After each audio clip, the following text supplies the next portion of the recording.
My name is Eleanor Marshall. I'm 34 years old, and these days people call me Judge Marshall. 5 years ago, at 27, I walked away from the Marshall family's golden path of medicine, leaving behind my father's silent disappointment and my brother James's smug arrogance.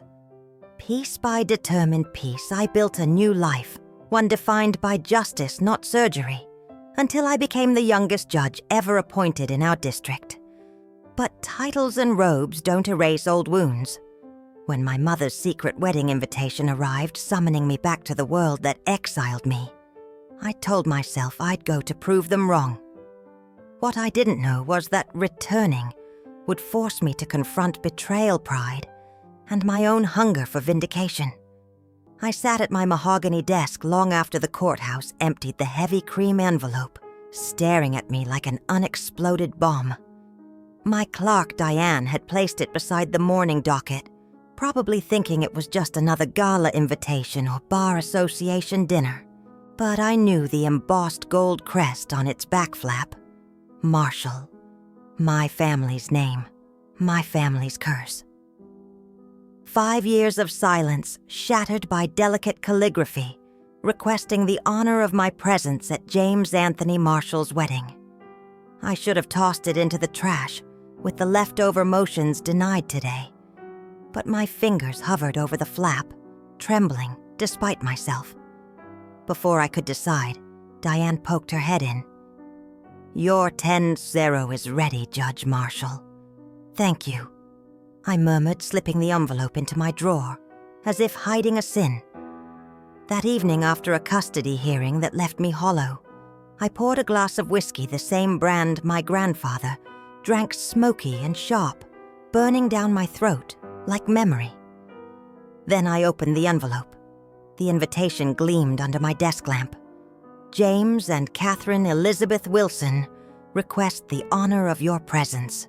My brother, the golden boy, the flawless surgeon, the one who stood at Thanksgiving dinner 5 years ago, lifted his wine glass and announced to every relative, every colleague of my father, that I was nothing but a disappointment who would never contribute anything meaningful to this world."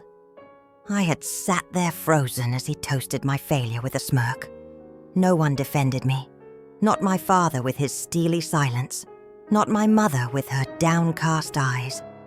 Only my grandfather, already frail, had pressed my shaking hand under the table. Now he was gone, and James was marrying. But tucked inside the thick cardstock was a small handwritten note. My mother's familiar slanted letters. "Ellie, please come. I miss you. Dad and James don't know I've sent this. Love, Mom. Love, Mom." I downed the rest of the whiskey and poured another. My phone buzzed with a text. Maya, the only friend who'd stayed. "Did you get it?" "Are you going?" I typed with shaking thumbs. "Haven't decided." "Girl, you have to go. Walk in there, head held high. Judge Eleanor Marshall. Make them eat their words." Easy for her to say. She hadn't been there that night, feeling the walls close in as James listed my failures to applause and polite laughter. I opened my laptop, typing Catherine Wilson, attorney. Her photo appeared. Intelligent eyes, a warm, unpretentious smile. Not the trophy wife I expected James to choose. Scrolling through her cases, my breath caught when I saw a familiar docket. 8 months ago, she'd appeared in my courtroom, representing a community center fighting eviction. I'd ruled in her favor. She'd thanked me formally, no flicker of recognition for my last name. She hadn't known then. But she would soon. The next morning before dawn, I drove to my grandfather's grave. The sun hadn't yet warmed the marble when I knelt beside his simple headstone, so stark compared to the grand Marshall monument looming nearby. "I don't know what to do, Grandpa," I whispered, placing fresh lilies against the cold stone. Part of me wants to see James's face when he realizes what I've become. But another part doesn't want to care at all. The wind rustled through the ancient oaks above a low, whispering comfort. I remembered his final days when he pressed a sealed envelope into my hand. "Open this when you're ready to face them again," he said. I hadn't been ready, but maybe now I was. That night, sitting alone in my silent kitchen, I opened his letter. His shaky script filled the page with words of unbreakable faith. When the time comes to return, remember true power isn't in making others feel small. It's in standing tall without pushing them down. I closed my eyes, feeling tears gather despite myself. Power, not revenge. Dignity, not destruction. I picked up my phone, opened a new email to my mother, and typed 4 words that felt heavier than any judicial ruling I'd ever made. "I'll be there. Eleanor." The morning of the rehearsal dinner arrived with a storm churning under my skin. I dressed in silence, pulling on the forest green dress Maya had chosen. Its satin fabric cold against my nerves. It brings out your eyes and screams, "Power without trying," she'd said, shoving it into my arms. My reflection in the mirror looked composed, unbreakable, but my hands trembled as I clasped my grandfather's pocket watch inside my jacket, feeling its weight anchor me to who I had become. The winding road to Rosemont Estate was lined with oaks heavy with summer green. Memories flickered with each bend, picnics with Grandpa James chasing me down the hill, our laughter ringing through the silence that would one day consume us. When the estate gates loomed iron and arrogance intertwined, my chest tightened. This place was his kingdom. Today I would walk through it a queen in my own right. I stepped from my car, my heels sinking briefly into the manicured gravel before finding balance. My mother appeared, blue silk dress swaying around her thin frame. "You came?" she whispered, tears shimmering in her tired eyes. I nodded, unable to find words that wouldn't taste like betrayal or forgiveness. The rehearsal dinner was already in motion. Guests milled about under strings of golden lights, their polite laughter carrying the hollow ring of people desperate to belong. As I approached, conversations faltered, heads turning in disbelief, recognition spreading like wildfire.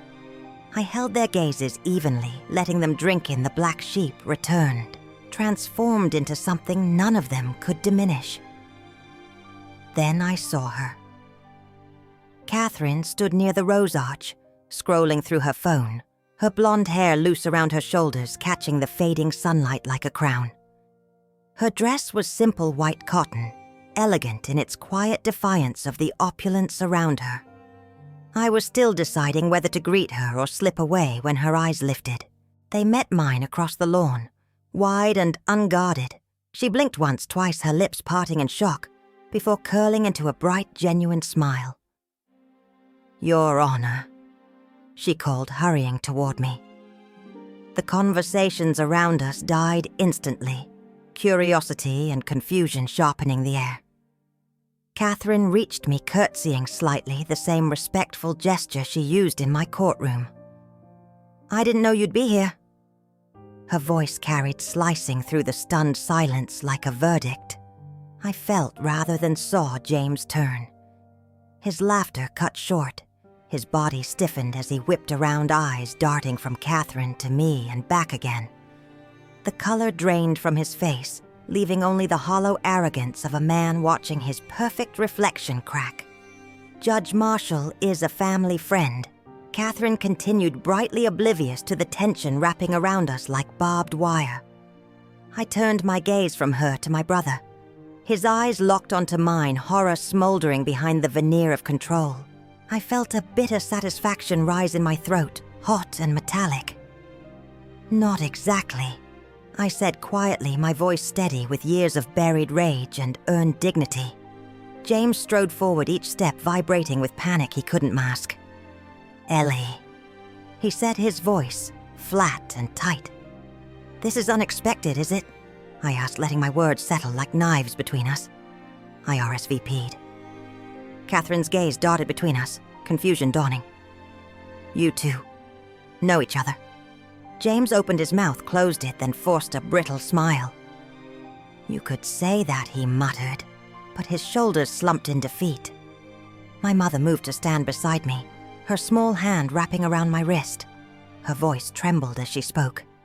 "James," she said, tears glimmering again. "This is your sister." Sister Catherine whispered, her voice cracking. She turned to James, her eyes searching his face for some truth. "You told me your sister couldn't handle medical school. That she disappeared." I exhaled slowly, years of suffocated anger unfurling in my chest. "I didn't disappear," I said, holding James's eyes with mine until he looked away. I became a judge. Silence crashed over the garden, pressing down on the watching guests. Catherine's face paled and then flushed with something fierce. Recognition, admiration, betrayal. "Wait," she breathed. "Judge Marshall is your sister." The same Judge Marshall whose ruling on the Bennett housing case changed state policy. The one being considered for the federal bench. James tried to laugh, a weak sound choked off by his own shame. I didn't think it was relevant. Not relevant." Catherine's voice rose, slicing through his facade. "I've cited her rulings in my briefs. I've studied her cases since law school." Whispers erupted around us. Someone gasped. Another guest let out a low whistle. James's mask cracked further as he stared at Catherine's trembling hands. "Perhaps we should discuss this privately." My father's voice boomed from behind, brittle with forced calm. He stepped forward, his gray hair glinting under the garden lights, eyes scanning the gathering crowd. "Now is not the time." "Why?" I asked, turning to him with quiet fury. James didn't want privacy when he stood up at Thanksgiving dinner to announce to everyone that I was a disappointment who would never contribute anything meaningful to this world. James flinched, his eyes flicking to the staring guests, his perfect wedding day bleeding out around him. Catherine took a step back, her hands shaking as she slipped off her engagement ring. She placed it in James's palm, her movements slow, deliberate, devastating. "I need time to think," she said softly, her voice trembling but unbreakable. "This isn't just about your sister, James. It's about who you've chosen to be." She turned away, her white dress disappearing into the deepening dusk. For a moment, no one moved, no one spoke. My father looked at me, his lips parted as if to say something, apology, anger, regret. But I didn't care. For the first time in years, I felt weightless. Not because I'd hurt James, but because I no longer needed his approval to stand tall. That night, the estate felt like a mausoleum, echoing with whispered judgments and dying dreams. I wandered through its silent halls, heels tapping against polished marble floors that once felt so cold beneath my bare feet as a child. Now they felt no different under Italian leather. Dinner had ended in forced conversation. Catherine never returned. James sat stone-faced, swirling untouched wine eyes, dark with something too raw to name. My mother had retreated early to her room, drained from decades of pretending everything was fine. I needed air. I slipped outside into the night garden, the scent of roses thick and cloying in the summer heat. The moon hung low, indifferent silvering the path to the old reflecting pool, my grandfather's favorite place. I sat on the stone bench staring at my reflection rippling in the dark water. For a moment I let myself breathe, away from their expectations, away from their disappointments. Just me, Eleanor Marshall, judge, survivor, woman who refused to stay caged. Footsteps crunched behind me, slow and hesitant. I didn't turn. I knew that gait as intimately as I knew my own scars. "Ellie!" His voice was frayed at the edges, raw. I waited in silence until he stepped into my periphery, hands shoved deep into his pockets like a scolded boy. "She left," he said quietly. "Catherine. She's staying at the guest house tonight." Want space. I nodded once, eyes still fixed on the moon dancing across black water. She deserves better. He flinched like I'd struck him. I didn't mean for any of this to happen. No, I murmured.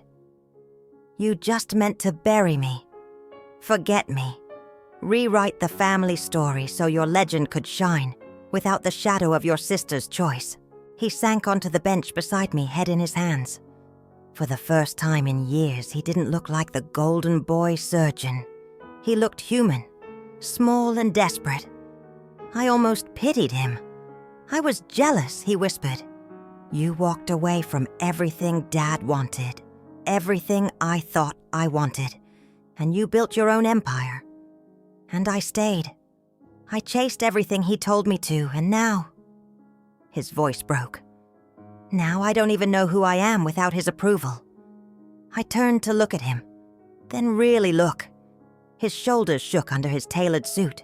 His hands twisted together like he was praying to a god who no longer listened.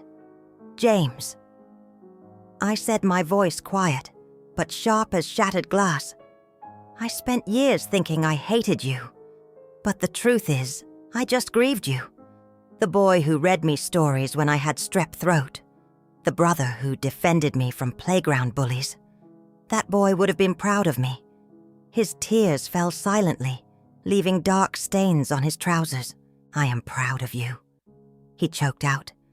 I just didn't know how to say it without feeling like I'd lost.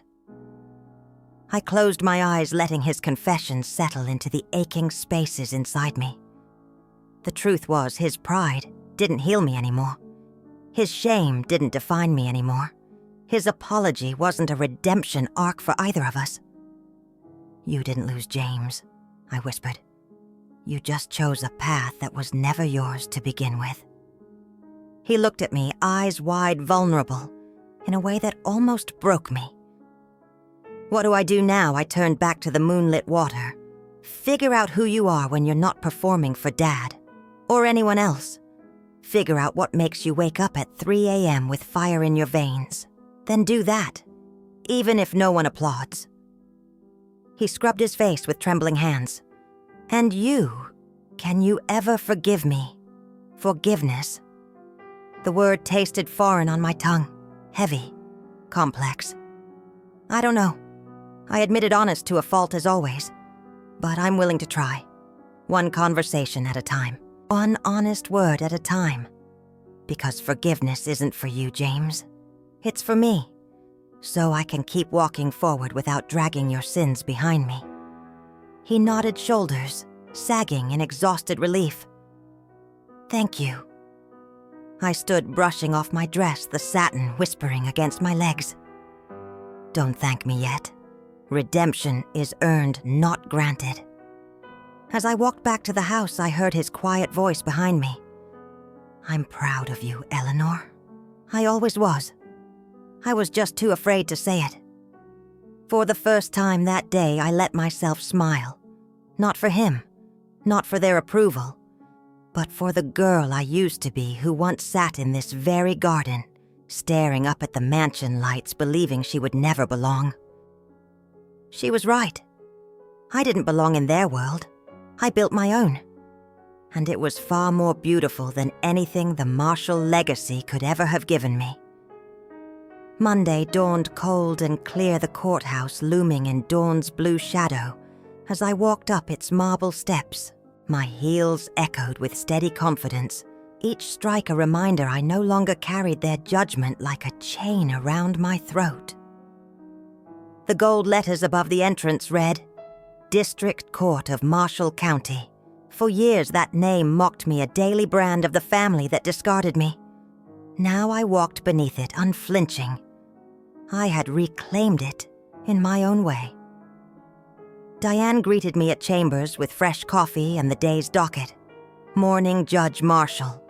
Big day. I nodded, sliding off my coat. My grandfather's pocket watch, warm against my chest. It always is. Inside my chambers, I sat at my desk, running my fingers over the worn leather armrests. The window framed the rising sun gold pouring over case files, stacked in neat towers, evidence of a life built from refusal, from hunger, from discipline, from grace. I closed my eyes briefly.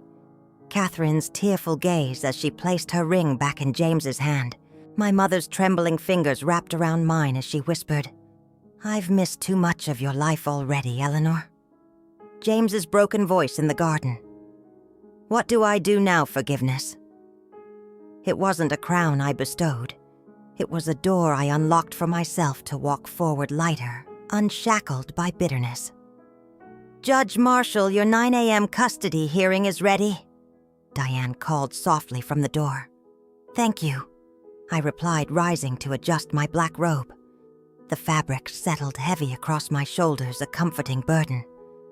I caught my reflection in the chamber mirror, no makeup beyond mascara, and a neutral lip hair in a low, efficient twist, eyes steady and unflinching. I remembered my grandfather's final letter tucked in my jacket pocket, his shaky handwriting still etched in my memory. Eleanor, true power isn't in making others feel small.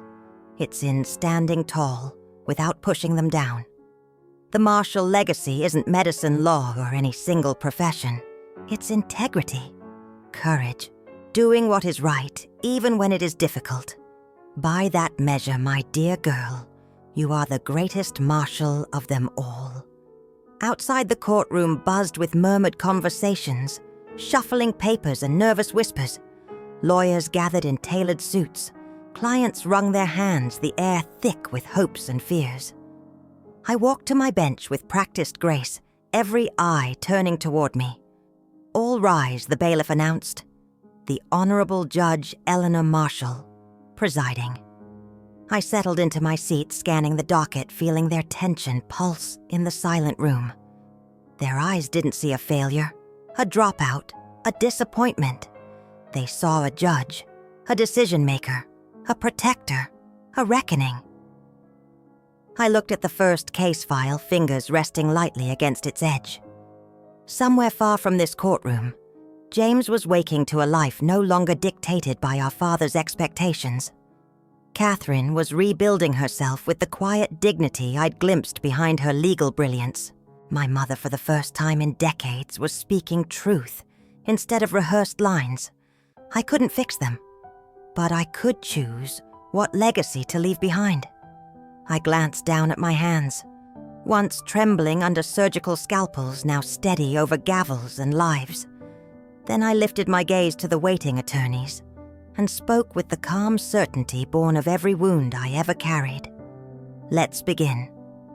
As the morning hearings rolled by in a steady rhythm of arguments, rulings, and measured words, my mind returned to my grandfather's final teaching. Power is not loud. It does not demand to be seen. Power is walking into the room with your silence and making the ground beneath others shift. Power is forgiveness when it no longer serves them, but frees you. Power is refusing to let bitterness define your victories.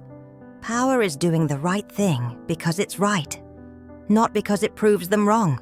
At lunch, I sat alone in chambers stirring cooling coffee as sunlight streamed across legal textbooks lining my shelves. Outside, people hurried past windows, each carrying burdens I would never see. I wondered if any of them felt like I once did, caged by expectation, crushed by invisible judgments. I closed my eyes, picturing my grandfather's smile as he whispered, "Some cages are made of gold, Ellie." But they're still cages, and here I was, free. My final thought today is simple. We spend so much of our lives trying to prove them wrong. But the day you stop needing their validation is the day you prove yourself right. The night felt too quiet after the storm of truths that had torn through my family hours earlier. I stood on the balcony outside my guest room, looking down at the dark gardens of Rosemont Estate moonlight, pooling on the gravel paths like spilled milk. My hands curled around the cold iron railing. Somewhere out there, Catherine was alone in the guest house, ringless, futureless. Her dreams cracked open to reveal truths she hadn't chosen. Somewhere else, James was nursing his humiliation in silence. And my parents, the king and queen of this cold empire, sat behind heavy doors, their silence heavier than any scream. I didn't feel triumphant, only empty. The revenge I once fantasized about tasted stale now.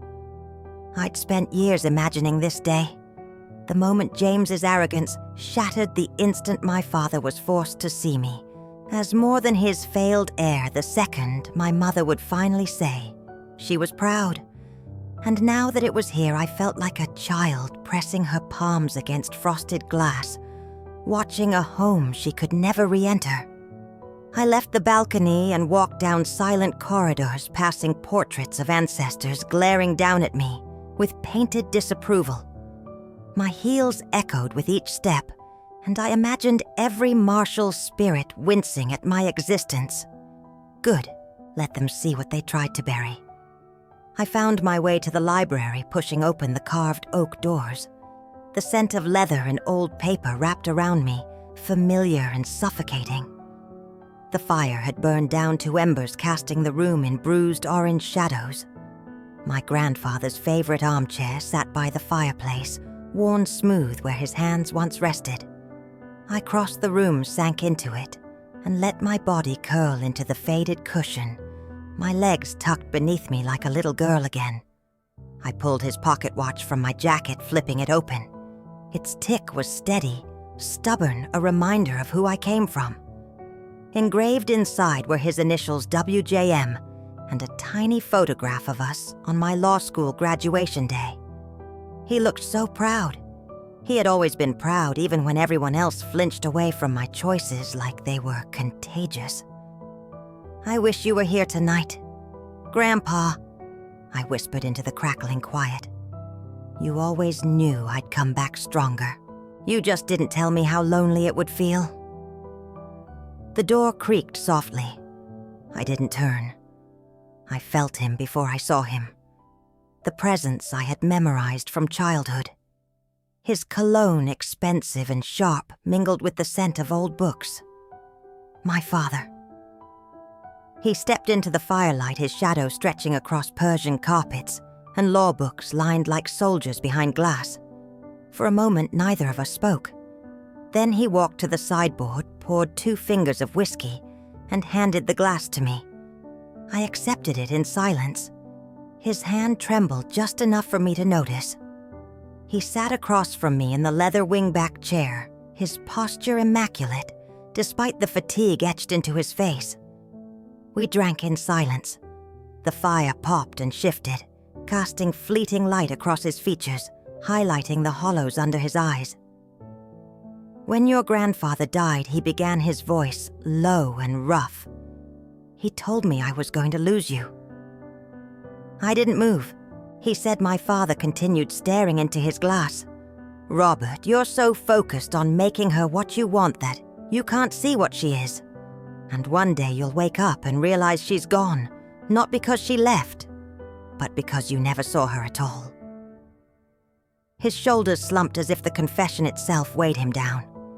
I watched him, this man, who had ruled my life with silence and cold standards. For the first time, he looked small, human, breakable. He was right, I said softly. He winced. The whiskey sloshed in his glass. I know. We sat there, 2 ruins under the flickering light, the shadows of everything unsaid curling around our feet like smoke. I thought I was protecting you, he said finally. Medicine was safe, prestigious. It would shield you. I didn't want you to suffer the way I suffered when my father died, and I had to build this empire alone. I laughed, bitter and soft. You didn't protect me, Dad. You imprisoned me. His eyes lifted to mine, and I saw tears gathering there, glinting like betrayal. I know, he whispered. I know. We fell silent again, the pocket watch ticking between us, marking time neither of us could reclaim. Finally, I set down my glass and stood the robe of who I had become, settling around my shoulders like armor. I forgive you. I said the words, tasting like rust and freedom at once. His head jerked up, startled.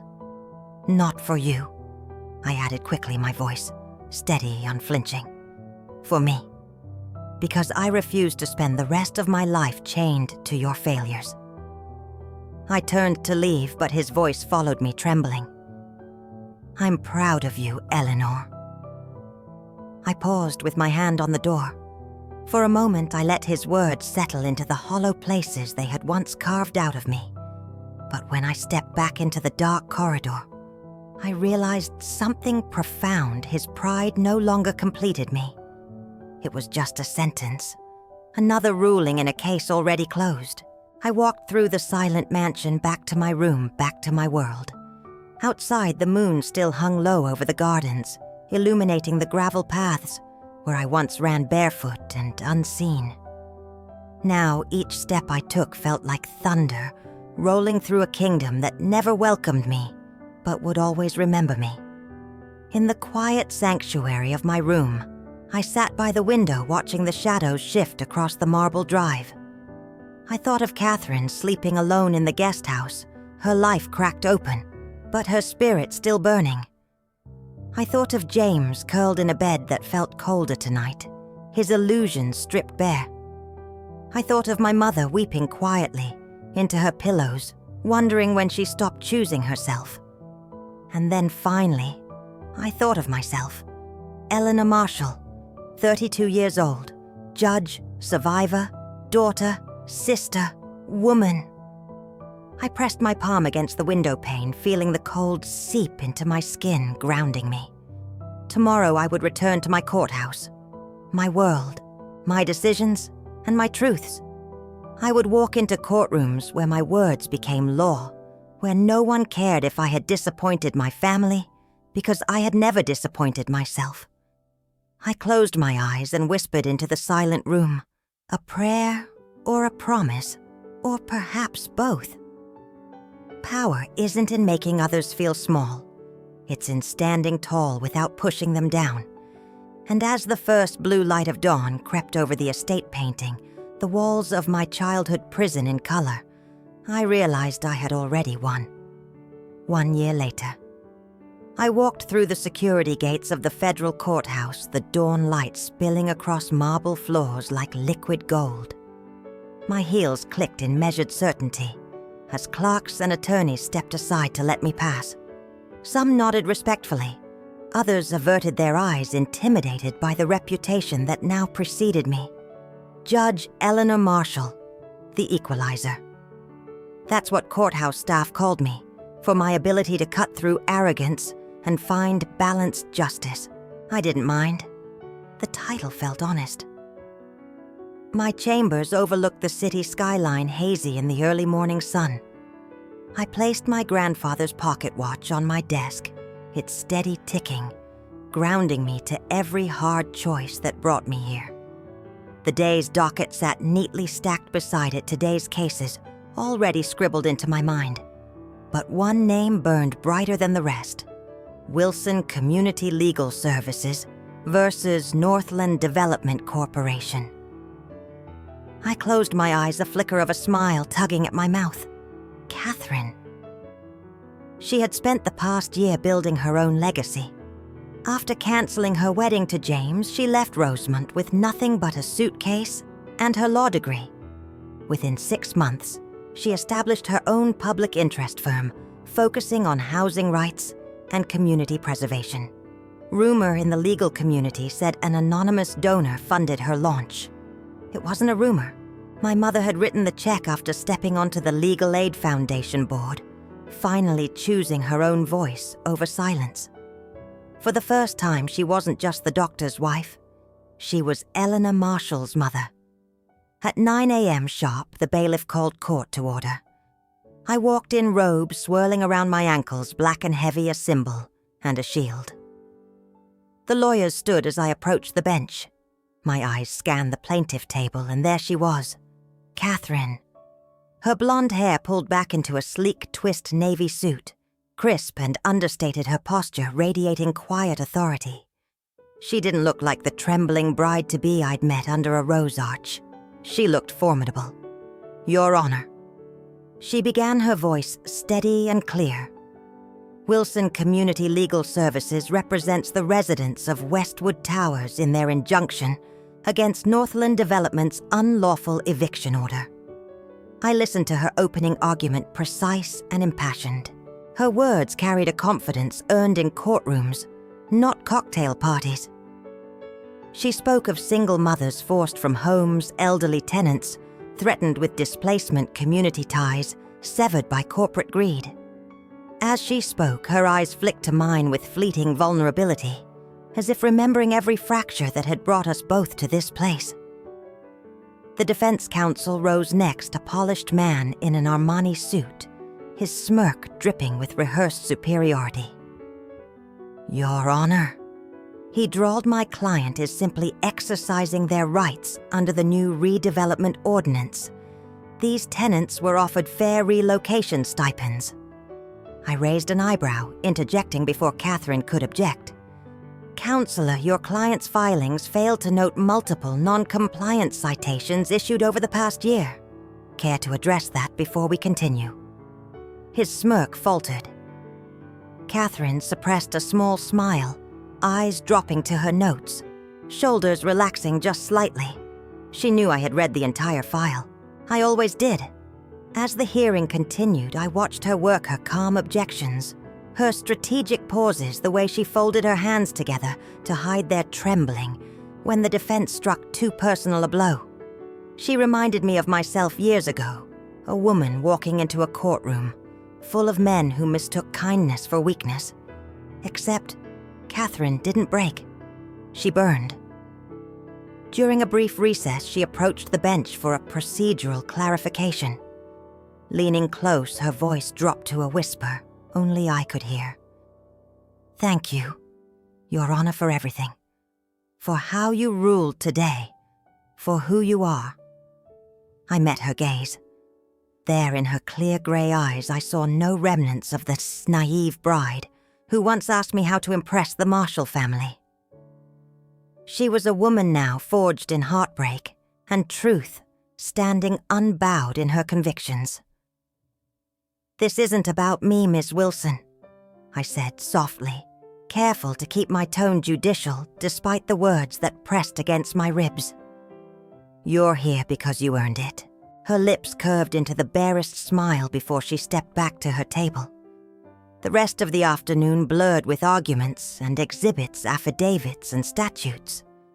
But beneath it all pulsed an unspoken truth. Catherine and I had both chosen roads paved in thorns, but neither of us walked them alone anymore. By 4 p.m., I issued my ruling. Injunction granted. Northland Development was barred from proceeding with evictions pending further review and compliance with housing ordinances. The tenants would remain in their homes. Catherine closed her eyes, exhaling shakily, before nodding to her team. As the bailiff called court adjourned, Catherine gathered her files. Before leaving, she turned back to me, her eyes shining with something beyond victory. Gratitude, respect, sisterhood. Outside dusk draped the courthouse steps in violet shadows. I lingered by the windows of my chambers, watching lawyers and clerks spill into the street. Briefcases, swinging voices rising into the gathering night. My phone buzzed with a text from James, back from Syria.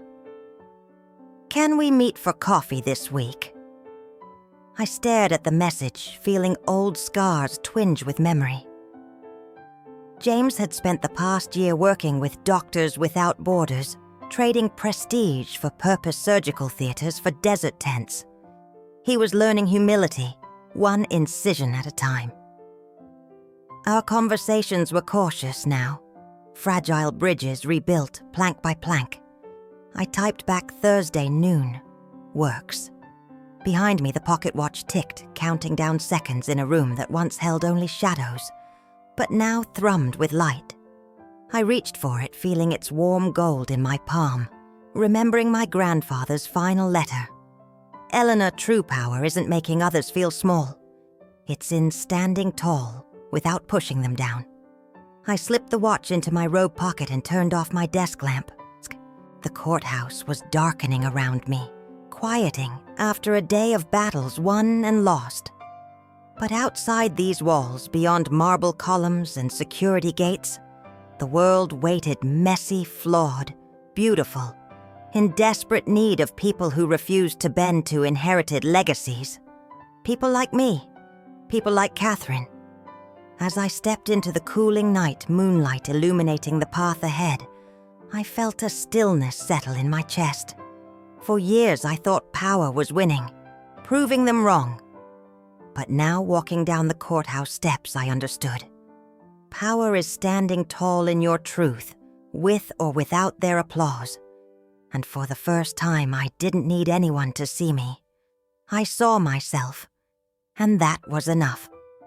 That evening, as the courthouse emptied, I lingered in chambers long after my clerk left. The city skyline burned gold outside my windows, sunset bleeding into dusk. My grandfather's pocket watch ticked softly on my desk, a steady pulse in the gathering quiet. I sat back in my chair, eyes closed, feeling the hum of fluorescent lights overhead, the faint vibrations of traffic below. My robe pooled heavy around me, anchoring me in place. I thought of Catherine walking out of court, her silhouette sharp against the marble columns. A woman who once bowed her head in deference to men like James, now walking with purpose only she defined. I thought of James himself sending me cautious texts from refugee camps in Syria, his words stripped of arrogance, leaving only the raw confession of a man unlearning everything he was taught, back from Syria. "Can we meet for coffee this week?" I wondered if forgiveness was like scar tissue, rougher than what it replaced but strong in its own quiet way. I rose from my chair, picking up the watch, tracing its engraved initials with my thumb. WJM, William James Marshall, my grandfather. The only Marshall who saw me without expectation distorting his gaze. I flipped it open. The photograph inside had faded at the edges. Me in my law school gown, him beside me, thin and stooped, but beaming with pride. "They'll see it too, Ellie," he had whispered that day. "It might take years, but they will. Until then, make sure you see it yourself." A knock broke my thoughts. I turned as Diane poked her head in hesitation, lining her brow. "Judge Marshall, sorry to disturb you. There's someone here asking to see you. Ms. Wilson." For a moment, her name floated between us like a question. Then I nodded. "Send her in." Catherine entered still in her navy suit, hair pulled back, courtroom poise, softened by exhaustion. She held her leather case against her chest like a shield. The door clicked shut behind her, sealing us in quiet. "Your Honor." She began formally, then hesitated. Her eyes searched mine, gray irises, stormy under fluorescent light. Sorry. Eleanor." Hearing my name from her lips felt strangely grounding. "Sit." I gestured to the chair opposite my desk. She sank into its shoulders, relaxing just slightly, the courtroom warrior shedding her armor. I didn't want to leave today without saying. She exhaled, fingers tightening around her case. "Thank you. For what I asked quietly. For the way you listened. For your ruling. For existing." She finished with a shaky laugh, eyes glimmering with unshed tears. "That sounds ridiculous, I know. But I spent so long thinking women like you were myths, untouchable, cold. But today I saw you fight for those tenets with nothing but the weight of your words. That's power." I studied her, seeing the truth of her words reflected in my own memories. I had once sat in her seat looking up at black-robed judges, praying they saw more than my trembling hands. "It's not power," I corrected softly. "It's responsibility. Power can be taken. Responsibility can't." She nodded silent for a moment, then reached into her case and pulled out a slim manila folder. "I want you to see this." She slid it across the desk. Inside was a proposal Wilson Community Legal Services was partnering with a coalition of public interest firms to challenge state housing ordinances that allowed mass evictions with minimal notice. "It's ambitious," she said, voice tight with nervous hope. "But I think we can win. And if we do, it will protect thousands of families." I flipped through her pages, scanning arguments, citations, strategy